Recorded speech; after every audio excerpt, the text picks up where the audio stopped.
শুভ অপরাহ্ন। সুপ্রিয় দর্শক, আপনাদের স্বাগত জানাই বাংলা ভিশনের নিয়মিত আয়োজন শিক্ষা ও পরীক্ষা নিয়ে অনুষ্ঠান পরীক্ষা প্রস্তুতিতে।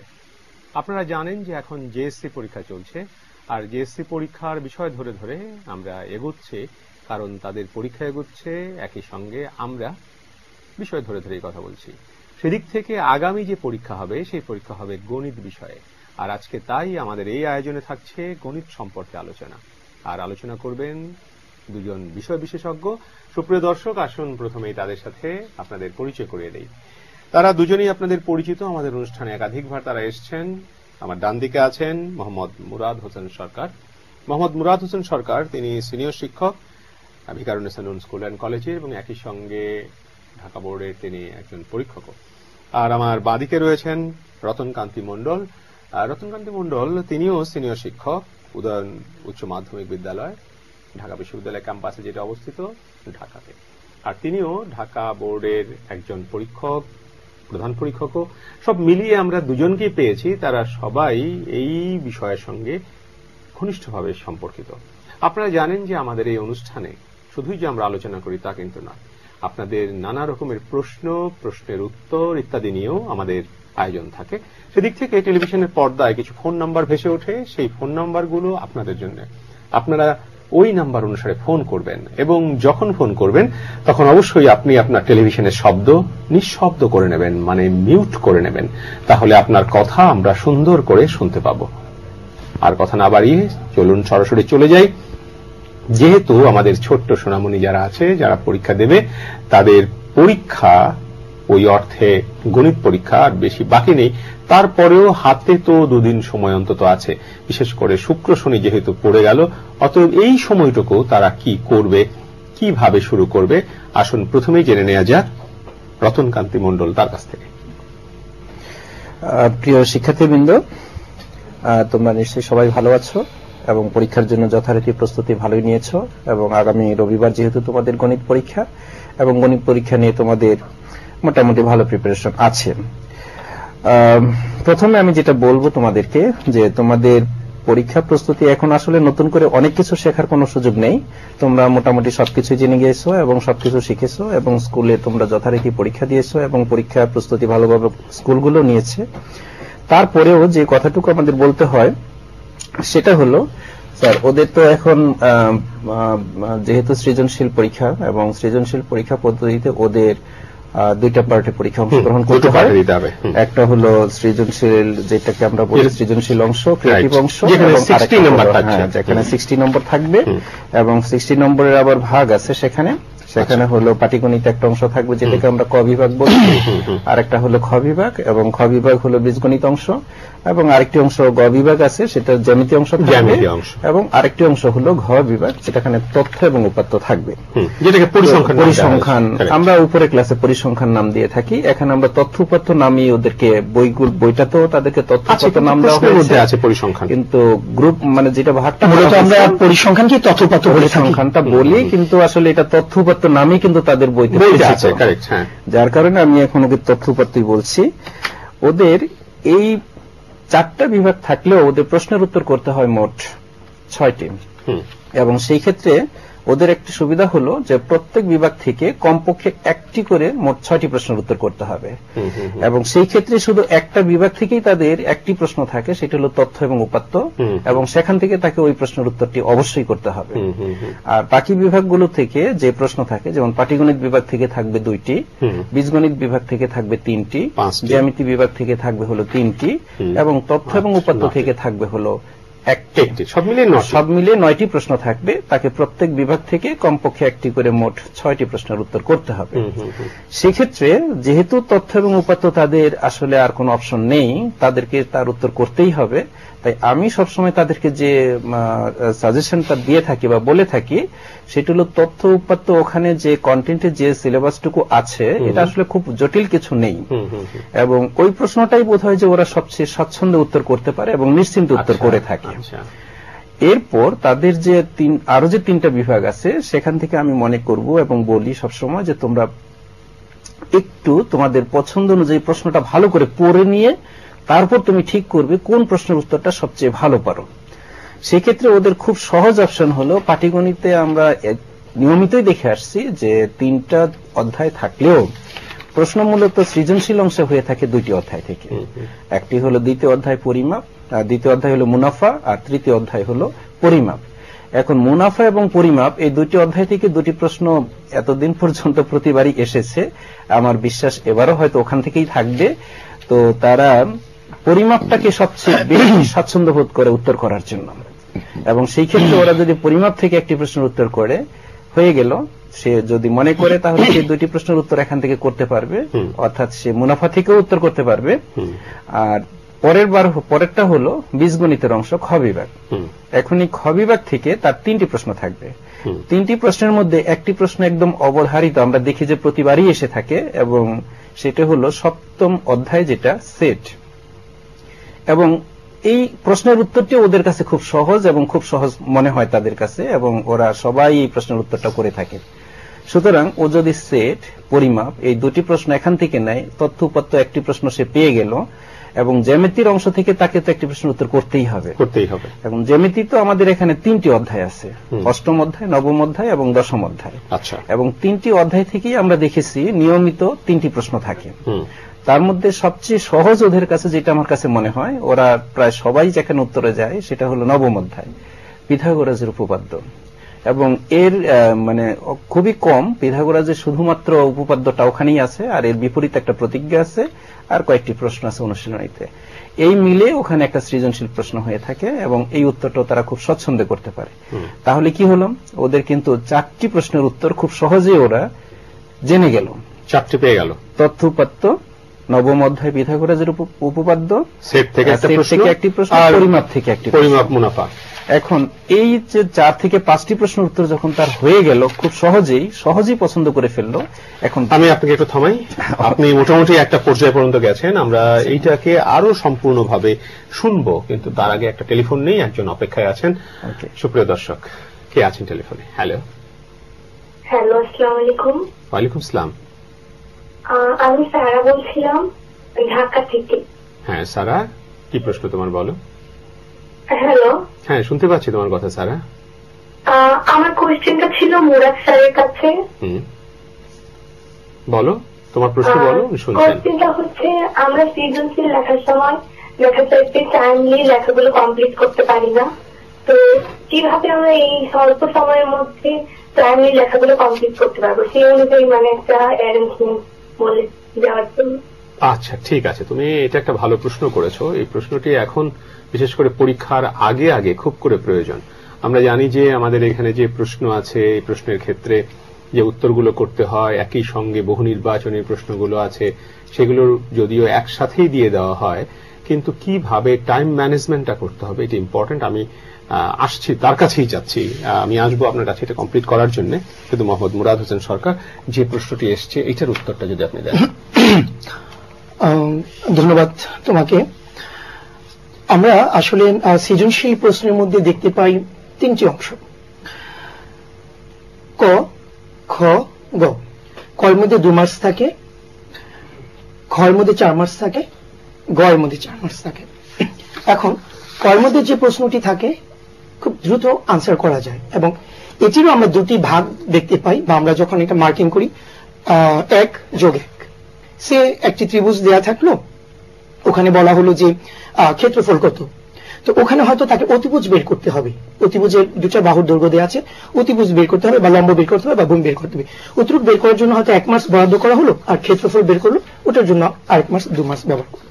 কিন্তু এই যে ভাগগুলো থাকে, তারা যদি একটু খাতা কলম রাখে, আমি বলবো টাইমগুলো উপকৃত হবে।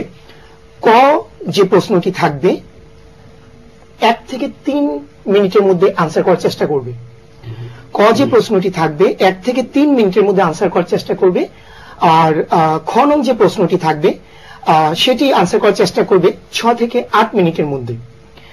এই টাইমগুলো যদি শিক্ষার্থী বন্ধুরা তোমরা খেয়াল রাখো, তাহলে তোমরা একদম আনসার করে রিভিশনও করতে পারবে। কি বললাম, ক নং প্রশ্নে 1 থেকে 3 মিনিটের মধ্যে আনসার করবে, খ নং প্রশ্নে 6 থেকে 8 মিনিট, এর বেশি যাওয়া যাবে না। 6 মিনিটে করতে পারলে ভালো, উঠবে 8 মিনিট যেতে পারবে। আর গ নং প্রশ্নে 9 থেকে 11 মিনিট, 9 মিনিট করো, 10 মিনিট করো, যদি তোমার বেশি সময় লাগে, গ নাম্বার একটু সময় বেশি লাগে 11 মিনিট। এই তিনটি সময় যদি তুমি যোগ করো তুমি দেখবে 22 মিনিট তৈরি হয়। তাহলে 22 মিনিট যদি তৈরি হয় তোমাকে, মানে এটা আপনি ম্যাক্সিমাম টাইমের কথা বলছেন। সে যদি 1 মিনিটে করতে পারে ভালো, তার সময় বেঁচে গেল, কিন্তু সর্বোচ্চ সে 3 মিনিট নিতে পারবে, নেওয়া উচিত। আচ্ছা, আর খয়ে 6 মিনিট, সর্বোচ্চ 8 মিনিট, গয়ে 9 মিনিট, সর্বোচ্চ 11 মিনিট। এইভাবে টাইমটা যদি তুমি খেয়াল করো তাহলে তোমার 22 মিনিটে একটি সৃজনশীল প্রশ্ন হয়ে যাবে।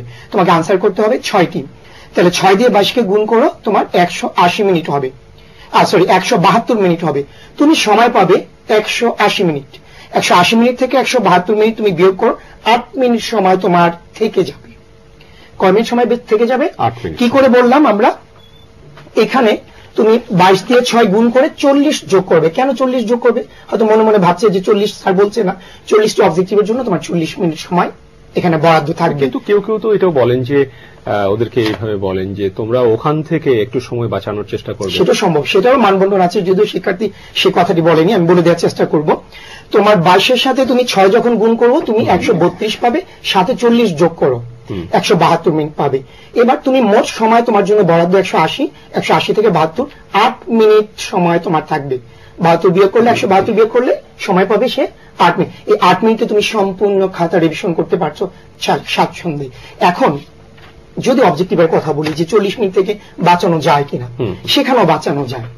তোমাদের যে কথাগুলো বলি, সহজ স্তর আমরা বলি, মধ্যম স্তর বলি, আমরা কঠিন স্তর বলি। সহজ স্তর যদি তোমরা 10 থেকে 40 সেকেন্ডে অ্যান্সার করে ফেলতে পারো, খেয়াল রাখতে হবে যে আসলে সহজ স্তরগুলো 40 সেকেন্ডও লাগে না, কারণ ওগুলো কিন্তু রাফ করতে হয় না, দেখি টিক মারা যায়, তুমি ওখানে সময় বাঁচাতে পারো। এরকম সহজ স্তরের প্রশ্ন কতগুলো থাকতে পারে?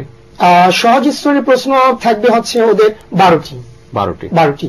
আর মধ্যম স্তরের যে প্রশ্নগুলো আছে সেটা থাকবে হচ্ছে তাদের 20টি। আচ্ছা। আর কঠিন স্তরে যে প্রশ্ন সেখানে থাকবে 8টি, যেটা তাকে খসড়া করার প্রয়োজন হয়। সম্ভব কি 1 মিনিটে? সম্ভব, কারণ এরকম কোন প্রশ্ন দেওয়া হয় না যেটা 4 মার্কসের প্রশ্ন, বা তাকে 1 ঘন্টা সময় লাগবে, 5 মিনিট সময় লাগবে, 10 মিনিট সময় লাগবে। 1 মিনিট টার্গেট করেই দেওয়া হয়। হ্যাঁ, আমরা 90 মিনিট টার্গেটও বলি। যেমন আমরা যেটা বলছি মধ্যম স্তরটা কি করবে, 40 সেকেন্ড থেকে 60 সেকেন্ডের মধ্যে আনসার করতে হবে, তার মানে 1 মিনিট। সে যদি 40 সেকেন্ডে করে নিতে পারে তার ওখানে সময় বেঁচে যাচ্ছে। আর কঠিন স্তরটা সে 60 সেকেন্ড থেকে 90 মিনিট, অর্থাৎ 90 সেকেন্ড, 60 সেকেন্ড থেকে 90 সেকেন্ড, অর্থাৎ 60 সেকেন্ড মানে হচ্ছে 1 মিনিট সে করে নিতে পারছে। প্রয়োজনে সে নিতে পারছে, প্রয়োজনে যদি সে 90 সেকেন্ড সময় নেয় তবুও 40 মিনিটে তার আনসার হয়ে যায়। তাহলে যে শিক্ষার্থী প্রশ্ন করেছে, আমি তার মাধ্যমে সবাইকে বলবো যে যদি এই সময়গুলো তোমরা খেয়াল রাখতে পারো তাহলে আমার বিশ্বাস যে আনসার করে 8 মিনিট, তো আমার হিসাবে 8 মিনিট আসে। তোমরা যদি আরেকটু সময় বাঁচাতে পারো হয়তো 10-15 মিনিট সময় তোমার বেঁচে যেতে পারে। সেই ক্ষেত্রে তুমি খাতাটুকু আবার রিভিশন করতে পারবে। আর খেয়াল করবে রিভিশন করলে প্রতিবার 5 থেকে 10 মার্কস বেড়ে যায়। বিভিন্ন জায়গায় ভুল বের হয়, অজান্তিক ভুল থেকে যায়, ওই ভুলগুলো যখন কারেকশন হয় তখন তোমার কিন্তু মার্কস বেড়ে যায়। এটা খুব ভালো কথা বলেছেন। আমাদের ছেলে মেয়েদের মধ্যে এই রিভিশন দেওয়ার প্রবণতা কিন্তু খুব কম, বিশেষ করে নিজের খাতা নিজের পড়তে খুব খারাপ লাগে। এটি মূল কারণ। আমরাও দেখেছি আমাদের যখন নিজের খাতা নিজে পড়তে হয় তখন মনে হয় তো জানি, আমি এমনিতেও লিখেছি, সব তো ঠিকঠাক আছে, কিন্তু এর মধ্যেও নানা জায়গায় ছোটখাটো ভুল থেকে যায় এবং এই ভুল থেকেই বড় রকমের সমস্যার তৈরি হতে পারে। আমরা চাই পরীক্ষার খাতা নির্ভুলভাবে তুমি তোমার শিক্ষকের হাতে সমর্পণ করে তারপর পরীক্ষার হল থেকে বেরিয়ে আসবে। সুপ্রিয় দর্শক, আমরা আরেকটি ফোনে যাব, আরেকজন অপেক্ষায় আছেন। কে আছেন টেলিফোনে? হ্যালো। আসসালামু আলাইকুম। ওয়ালাইকুম আসসালাম। কে বলছেন, কোথা থেকে বলছেন? স্যার, আমি রায়হান বলছি, ঢাকা থেকে। হ্যাঁ রায়হান, কি প্রশ্ন? স্যার, আমি একটু মূলত এখানে জানতে চাচ্ছিলাম যে গ্রাফ পেপারে আমরা বিন্দুগুলো স্থাপন করার পরেও সেটা বিন্দুটা সঠিক আছে। আচ্ছা, হ্যাঁ বুঝতে পেরেছে। এটা গ্রাফ পেপারে বিন্দুগুলো স্থাপন করার পরেও কি হবে সেই প্রশ্ন মুরাদ স্যার দেবেন একটু পরে। কিন্তু আমরা যে জায়গাটা রেখে এসেছিলাম, রতনকান্তি মন্ডল তার কাছে যাব, একটা পর্যায়ে আমরা রেখে এসেছিলাম, সেই জায়গা থেকে একটু ঘুরে আসি আমরা, যেখানে আপনি রেখে এসেছিলেন আলাপ আলোচনা। আচ্ছা, সৃজনশীল বিষয়টা নিয়ে আমরা কথা বলছিলাম যে আমাদের আসলে কোন জায়গাটাতে বেশি গুরুত্ব দেওয়া প্রয়োজন। তো আমরা তো জানি অবশ্যই যে আমাদের 6টি প্রশ্নের উত্তর করতে হবে এবং সেই 6টি প্রশ্নের মধ্যে আমরা প্রশ্নটা ভালো করে পড়ে ঠিক করে নিব কোন প্রশ্নগুলো আমরা পছন্দ করব বা চুজ করব। এখন সেই ক্ষেত্রে ওরা তো আমার শিক্ষার্থীরা, সুপ্রিয় শিক্ষার্থীরা খুব ভালোভাবেই জানে এবং তারা যেহেতু অনেক প্রস্তুতি নিয়েই যাচ্ছে পরীক্ষার হলে, তো সেই ক্ষেত্রে বোধহয় কোনো সমস্যা হওয়ার কথা নয়। তারপরে এখন শেষ মুহূর্তে আমরা যে কথাগুলো বলবো সেটা হলো সৃজনশীল প্রশ্নের উত্তর করার সময় আমাদের একটা কথা খুব ভালোভাবে খেয়াল রাখতে হবে। যেমন কখনো কখনো বলা হয় যে প্রশ্নটার উত্তর তারা করবে তার তো 3টা পার্ট, ক, খ এবং গ। ক এর অংশে আমরা জানি 2 মার্কস থাকে, খ এর অংশে 4 মার্কস, গ এর অংশেও 4 মার্কস। আমরা যখন সৃজনশীল প্রশ্নের খাতা দেখি, অর্থাৎ প্রশ্নটাতে খাতায় যখন আমরা মার্কিং করি, তখন কিন্তু আমাদের একটা নির্দেশনা থাকে যে প্রত্যেকটি প্রশ্নের উত্তরের নম্বরের সাথে সাথে তাদের একটি শিখন ফল বা শিখন যোগ্যতার একটা প্রশ্ন আসে। যেমন যখন প্রশ্নটা করা হলো, যেমন আমি একটা প্রশ্নের কথা বলি, যেমন এখানে একটা প্রশ্ন করা হলো যে x + y = 6, x - y = 4, x এর মান নির্ণয় করো। এখন এই x এর মানটা যখন সে নির্ণয় করতে যাবে তখন এখানে দুটো সমীকরণ সে পেয়েছে, সেই সমীকরণ দুটোকে তুলে সে যোগফল করবে, যোগফল করার পর সেখানে x এর মানটা নির্ণয় করবে। সমীকরণ দুটিকে সাজানো হলো এবং যোগ করে সে যে x এর মানটা নির্ণয় করলো, এখানে কিন্তু দুটো ধাপ আছে। এখন x এর মানটা সে ভুল বের করলো কিন্তু যোগফল সে করলো, যেমন 2x সমান পাওয়া গেল এখানে 10, 10, তাহলে 2x সমান যদি সে 10 এখানে লিখতে পারে সঠিকভাবে, এইটুকুর জন্য তাকে কিন্তু আমরা 1 নম্বর এখানে দিচ্ছি, অর্থাৎ এটা হলো তার একটা শিখন ফল। এখন x এর মানটা বের করতে গিয়ে সে ভুল ক্রমে হয়তো এখানে যেখানে 5 হওয়ার কথা সে এখানে লিখে ফেললো 6, কিন্তু তাতে কিন্তু তার 2 মার্কস কাটা যাবে না। সে কিন্তু প্রথম যে শিখন ফলটা অর্জন করেছে এর জন্য কিন্তু সে 1 নম্বর পাবে। শিক্ষার্থীকে এই জায়গাগুলো একটু বেশিভাবে খেয়াল রাখতে হবে যে অনেক সময় অনেক কিছু শিক্ষার্থী থাকে যারা অনেক বেশি প্রশ্নের উত্তর করতে গিয়ে লাইন ব্রেক করে থাকে। দেখা গেল যে আমি সরল করে নিচ্ছি, আমি একটা ক্যালকুলেটর ব্যবহার করছি, যেমন এখন যে ক্যালকুলেটর গুলো স্টুডেন্টরা ব্যবহার করে ইএস ক্যালকুলেটর, এখানে দেখা গেল যে অনেকগুলো ধাপ ওই ক্যালকুলেটরের মধ্যেই ক্যালকুলেশন করে সরাসরি রেজাল্টে চলে যাওয়া যায়। এখন আমি একটা প্রশ্নের উত্তর লিখতেছি কিন্তু আমি অনেকগুলো ধাপ না লিখে সরাসরি ক্যালকুলেশন করে আমি রেজাল্টে চলে গেলাম। তখন একজন পরীক্ষক যখন খাতা মূল্যায়ন করবেন তখন তিনি কিন্তু সেই ধাপগুলো খুঁজবেন যে আমি যে মিডল টার্ম ফ্যাক্টরটা করলাম সেই মিডল টার্ম ফ্যাক্টরের ভিতরে যে একটা লাইন আছে, কোন সংখ্যাটার সাথে কোন সংখ্যাটা যোগ বা বিয়োগ করলো, করে সে সেই মধ্যপথটা পেল। এখন ওই জায়গাটা না দেখিয়ে আমি যদি প্রশ্ন থেকে সরাসরি মিডল টার্মের উত্তরে চলে যাই, ক্যালকুলেটর কিন্তু এখন করা যাচ্ছে, এখন উত্তরে যদি চলে যায় তাহলে পরীক্ষক যখন ওই 2 মার্কস বা 4 মার্কস সেখানে দিতে যাবেন তখন কিন্তু তিনি সেখানে সেই ধাপগুলো খুঁজে পাবেন না, কারণ আমার প্রত্যেকটা স্টেপ কিন্তু এখানে এক একটি শিখন ফল। তাহলে আমাদের করণীয়টা কি? শিক্ষার্থীদের আমি বলবো যে হ্যাঁ, খুব বেশি লাইন ব্রেক দেওয়া যাবে না, ওদেরকে প্রত্যেকটি ধাপ অনুসরণ করে প্রশ্নের উত্তরে আসতে হবে। তার মানে ক্যালকুলেটরে যে জিনিসগুলো আছে সেগুলো অবশ্যই খাতায় উল্লেখ করতে হবে, তুলতে হবে। এখন অনেক সময় অনেকে মনে করে যে আমি উত্তর ঠিকই করলাম, অ্যান্সারকে আলাদাভাবে না লিখলে কি নম্বর কাটা যাবে কিনা। আসলে অ্যান্সার আলাদাভাবে লেখার জন্য কোনো নম্বর এখানে বরাদ্দ থাকে না। সুতরাং শিক্ষার্থী যখন ক্যালকুলেশনটা কমপ্লিট করে সে একটা রেজাল্টে আসলো তখনই আমরা জানি যে এই রেজাল্টটা কমপ্লিট হয়েছে, একে আলাদাভাবে ডেকোরেট করার দরকার পড়ে না। হ্যাঁ, যদি খাতার মূল্য সৌন্দর্যের জন্য কেউ যদি করে, সময় যদি থাকে সেটা ভিন্ন কথা, কিন্তু এর জন্য নম্বর বৃদ্ধি বা কম কোনোটাই হবে না। আরেকটি জিনিস, জ্যামিতি যখন ওরা করছে খাতার মধ্যে যখন লিখছে তখন জ্যামিতিক চিত্রটা ওদেরকে এই দিকে একটু খেয়ালটা রাখতে হবে। দেখা গেল যে একটা জ্যামিতিক উপপাদ্য সে লেখা শুরু করেছে, খাতাটার এই পৃষ্ঠাটায় সে জ্যামিতির উপপাদ্যটা লেখা শুরু করেছে, এখানে সে চিত্রটা এঁকেছে।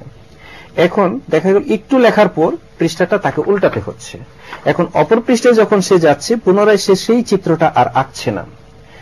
সমস্যা নেই, না আঁকার জন্য তার খাতার ওই উত্তরের যে নম্বর কাটা যাবে তা কিন্তু নয়, কিন্তু সেই স্টুডেন্ট কিন্তু ভুল করতে পারে খুব সহজে। সেটা হলো চোখের সামনে যদি চিত্রটা না থাকে তাহলে আমি চিত্র দেখে যখন উত্তরটাকে রেডি করব তখন দেখা যায় সে নিজেও ভুল করতে পারে। আর দ্বিতীয় কথা হলো যিনি পরীক্ষক খাতাটা মূল্যায়ন করছেন তিনি যদি চোখের সামনে সেই চিত্রটা না দেখতে পায় তাহলে তিনিও কিন্তু লাইনগুলোকে মূল্যায়ন করতে পারছেন না, তাকে বারবার কি করতে হচ্ছে, পৃষ্ঠাটা উল্টে খাতাটা মূল্যায়ন করতে হচ্ছে। এতে তার মধ্যে কিন্তু একটু সময় এবং বিরক্তির উদ্বেগ হতে পারে, প্রভাবও কিন্তু খাতার উপর পড়তে পারে। সেই জন্য আমি শিক্ষার্থীদের বলবো যখনই সে জ্যামিতিক উত্তরটা করবে সে যেন চেষ্টা করে খাতার বাম পৃষ্ঠা থেকে উত্তরটা শুরু করতে, বাম পৃষ্ঠা থেকে শুরু করে বা দিক থেকে শুরু করে সে যতক্ষণ ডান পৃষ্ঠায় চলে যাবে উত্তরটা শেষ করবে ডান পৃষ্ঠায় এসে, তখন পুনরায় ডান পৃষ্ঠায় কিন্তু তার চিত্র আঁকার দরকার নেই। তাহলে তার সময়ও বাঁচবে এবং খাতাটা মূল্যায়ন করবেন যিনি পরীক্ষক তারও কিন্তু খাতাটা দেখতে সুবিধা হবে এবং তার লেখার ক্ষেত্রেও কিন্তু সে চিত্রটা সবসময় চোখের সামনে রেখেই সে লেখাটা লিখতে পারছে। কিন্তু অনেক সময় আবার বলে যে আমি কি সম্পাদ্য যদি এক পৃষ্ঠায় আঁকি তাহলে আরেক পৃষ্ঠায় তো সম্পাদ্যটা আঁকার জন্য আমার অনেক বেশি সময় প্রয়োজন, আমি কি সম্পাদ্যটা আরেকবার আঁকবো? আসলে সম্পাদ্যটা দ্বিতীয়বার আঁকার কোনো প্রয়োজন হয় না, কারণ ওইটা হলো অঙ্কনের বিবরণ, শিক্ষক মূল্যায়ন করতে সেটা পারেন। সম্পাদ্যের ক্ষেত্রে দ্বিতীয়বার আঁকার দরকার হবে না। আচ্ছা, ঠিক আছে, ধন্যবাদ। আমি আসবো আপনার কাছে। যে প্রশ্নটি আমরা পেয়েছিলাম গ্রাফ নিয়ে প্রশ্নটি করা হয়েছিল, আপনি যদি সেই উত্তরে যান। ধন্যবাদ। আমি এরই মাঝে আমার খাতা থেকে গ্রাফ বের করে নিয়েছি। গ্রাফের আমি একটু টিভি স্ক্রিনে দেখাবো গ্রাফটা। এখানে শিক্ষার্থীর প্রশ্ন ছিল যে গ্রাফ আঁকার পরও বিন্দুটি খুঁজে পাবে না বা সঠিক বিন্দুটি খুঁজে পাচ্ছে না। এখানে যেখানে ছেদ করেছে এটিকে আমরা সমাধান বলছি। দুটি সমীকরণ, এটি একটি সরলরেখা, এটি একটি সরলরেখা, যেখানে ছেদ করেছে এটিকে আমরা বলছি তার সমাধান। এখন ছেদ করেছে হয়তো 1-3 বিন্দুতে বা 2-3 বিন্দুতে, কিন্তু তুমি যখন দেখছো তখন তোমার কাছে মনে হচ্ছে যে এটি 2-3 বিন্দু। এই জায়গাটি যে সমস্যাটা সেটা হচ্ছে যখন পেন্সিল শার্প করে নেয় না, বাচ্চারা দাগটা মোটা হয়। যখন দাগটা মোটা হয় তখন একাধিক ছেদ বিন্দু বের হয়। একাধিক ছেদ বিন্দু যখন বের হয় তখন তার মানে সে তার খুঁজে বের করতে খুব কষ্ট হয় যে আসলে কোন বিন্দুতে ছেদ করেছে। আর যদি শার্প করে নেয় তখন কেবলমাত্র একটা বিন্দুতে ছেদ করবে, দুটি সরলরেখা একটা বিন্দুতে ছেদ করবে এবং এখান থেকে খুঁজে পেতেও সহজ হবে। আমি বলবো তার মানে আপনি বলছেন যে ছেদ বিন্দুটাকে ঠিক রাখবার জন্য প্রথমে তাকে পেন্সিলটার দিকে খেয়াল রাখতে হবে, আর সঠিক বিন্দু স্থাপন করে তো সরলরেখা আঁকতেই হবে, তার তো বিকল্প নেই। সঠিক বিন্দু স্থাপন করে সরলরেখা আঁকার পরও ছেদ বিন্দু পাওয়া যায় না যখন আমরা খাতা মূল্যায়ন করতে গিয়ে দেখি দাগগুলো মোটা হয়, অর্থাৎ পেন্সিলটা শার্প করে নেয়নি। দাগগুলো যখন মোটা হয় তখন একাধিক বিন্দু হয়ে যায়। একই সঙ্গে ছেদ বিন্দুর ক্ষেত্রে ওই স্কেল রাখবার কি কোনো ব্যাপার আছে? না, বলছি যে সে কায়দাটা কেমন হবে এটাকে আপনি একটু বলে দেবেন, যে পেন্সিলটার সূচনাটা আগে মাথাটাকে ঠিকভাবে রেখে তারপর। না, সে তো জানে না কোন বিন্দুতে ছেদ করবে। আচ্ছা, তবে হ্যাঁ, এটা আমরা মাঝে মাঝে বলি ছেদ বিন্দু বের করার কোনো ওয়ে আছে। হ্যাঁ, সেটাই বলুন। সেটা হচ্ছে সমীকরণটা যদি তার নাগালের মধ্যে থাকে, যেমন একটু আগেই যে কথাটা বলা হলো, একটা সমীকরণ সাইড সমীকরণটাই যদি নেই, একটা সমীকরণ বানিয়ে নিই, x plus Y is equal to 6 আর x minus Y is equal to 4। এই দুটি সমীকরণ বা সমীকরণটি এত ছোট, এত নাগালের মধ্যে যে সে রাফ করে নিতে পারছে, তাহলে 2x is equal two 10, x is equal two 5, তাহলে 5 বিন্দুটা সে পেয়ে গেল, 5 বিন্দুটা সে পেয়ে গেল। আবার যখন সে বিয়োগ করছে সে এখানে পাচ্ছে 2y ইজ ইকাল টু 2, 6 থেকে 4 গেলে 2, আর y ইজ ইকাল টু 1, তাহলে তার বিন্দু হচ্ছে 1, 5 এবং 1, তার বিন্দু হচ্ছে x এর মান 5, আর তো তখন সে ওই 5 আর 1 বিন্দু দিয়ে সরলরেখা নিয়ে। এটা হচ্ছে মানে আমরা যে দুষ্টুমি করে বলি কি বুদ্ধি, চোরাই বুদ্ধি। হ্যাঁ, দুষ্টুমি করে আমরা এগুলি বলি। তো এটা হচ্ছে এটা করতে পারে শিক্ষার্থী যে আগে বিন্দুটা বের করে নিল, যদি এক্ষেত্রে এটা হচ্ছে যে পরীক্ষার জন্য পরীক্ষার জন্য কিছু টিপ দেয়া, পরীক্ষাটা পার করো, কিন্তু তোমাকে শিখতে হবে। আমি আসবো আপনার কাছে, চমৎকার জায়গায় আসছি আমরা। সুপ্রিয় দর্শক, আমাদের আলোচনার মধ্য থেকে শিক্ষার সাথে সাথে পরীক্ষাটাকে উত্তরানোর একটা পদ্ধতি, এটা নিজে নিজেই কিন্তু করতে হবে, এটা অন্য কারো সহযোগিতা নয়। অর্থাৎ তুমি যদি ওই জায়গাটাও নিজে নিখুঁতভাবে তৈরি করতে পারো তাহলে তুমি ভবিষ্যতে যে নানা রকমের জটিলতার মধ্যে তুমি পড়বে সেটা তুমি সেখান থেকে পরিত্রাণের একটা পথ তুমি পাবে। আমরা আরেকটা ফোনে যাবো, আরেকজন অপেক্ষায় আছেন। সুপ্রিয় দর্শক, কে আছেন টেলিফোনে? হ্যালো, আসসালামু আলাইকুম। ওয়ালাইকুম আসসালাম, কে বলছেন, কোথা থেকে?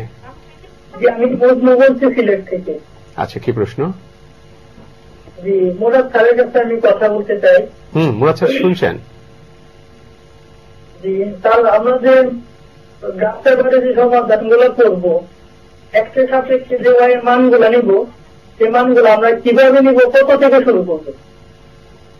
আচ্ছা, আপনার প্রশ্নটা বুঝতে পেরেছেন? হ্যাঁ, শিওর, প্লিজ। ধন্যবাদ আপনাকে। গ্রাফটি আসলে বন্ধ করে দিয়েছিলাম আপনাকে। এখানে যে ব্যাপারটি আপনি বলেছেন যে কোথা থেকে নিব, কোথা থেকে নিব এরকম কোনো কথা নেই। আপনি মূলবিন্দু থেকে গণা শুরু করেন। যদি এরকম হয় যে আমার যে আমরা যেটা বের করলাম 5-1, তাহলে 5 আমরা মূলবিন্দু থেকে ক্ষুদ্রতম বর্গের প্রতি বাহুর দৈর্ঘ্যকে আমরা একক নিব। ক্ষুদ্রতম বর্গের প্রতি বাহুর এখানে আমরা যদি আরেকবার দেখাই, ছোট ছোট বর্গ দেখতে পাচ্ছি আমরা, ছোট ছোট বর্গ দেখতে পাচ্ছি। এখানে ছোট ছোট যে বর্গগুলো আছে, এই ক্ষুদ্রতম প্রতিটি বর্গের প্রতিটি বাহুর দৈর্ঘ্যকে আমরা একক নেই। তাহলে আমাকে যদি 5 যেতে হয়, আমরা গণে গণে যাব। 1 একটি বর্গের জন্য একটি বাহু 1, 2, 3, 4, 5। আর গ্রাফ কাগজে কিন্তু 5 ঘর পরপর একটি মোটা দাগ বা আলাদা একটা দাগ থাকে। সুতরাং গণনা কপিয়ে দিই 5, 10, 15, 20। তাহলে এই ক্ষেত্রে আমরা যে কাজটা করতে পারি, 5-1 কিচ্ছু লেখার দরকার নেই, x অক্ষ y অক্ষ ক্ষুদ্রতম বর্গের প্রতি বাহুর দৈর্ঘ্য একক ধরি। কিন্তু যদি এরকম হয় যে আমার শুরুটাই হয়েছে 50, 45, 50 আর আরেকটা হচ্ছে 70, x এর মানটা হচ্ছে 50। তো এখন আমি যদি 50 নিতে যাই, আমার বিশাল একটা গ্যাপ তৈরি হচ্ছে, হয়তো আমার গ্রাফে জায়গা হবে না। তাহলে প্রথম যে 5, আমি এই গ্রাফটা নষ্ট করব। আমি এখানকে 50 বলি, এই জায়গাটাকে 50 বলি। আমরা একটু আবার টিভি স্ক্রিনে দেখব। আমরা এই জায়গাটাকে 50 বলি, আর এই জায়গাটাকে ভাঙা অংশ দিয়ে দিই এবং বলি যে 0 থেকে 50 বোঝানোর জন্য ভাঙা অংশ লিখে রাখতে হবে, লিখতে হবে। আমরা লিখে যে 0 থেকে 50 বোঝানোর জন্য আমরা কি ভাঙা দাগ দিয়ে দিলাম। আচ্ছা, এখানে 50, তারপরে কিন্তু 55, 60, 65, এবার আমার গ্রাফে জায়গা হবে। হ্যাঁ, আপনি মনে হয় এটাই বুঝাতে চেয়েছেন যে আমার যখন বড় বড় হবে তখন আমরা কিভাবে কি করব। আরেকটা করা যায়, সেটা হচ্ছে যে তার মানে ইউনিট গুলোকে ধরে নিতে হবে ঠিকঠাক মতো করে, এবং সেটা কিন্তু এক্সপ্লেন করে দিতে হবে। পাশাপাশি যে বিকল্প প্রতি ক্ষুদ্রতম বর্গের প্রতি বাহুর দৈর্ঘ্য কি একক দৈর্ঘ্য, এটা কিন্তু হতে পারে, এটাই হবে এমন কোনো কথা নেই।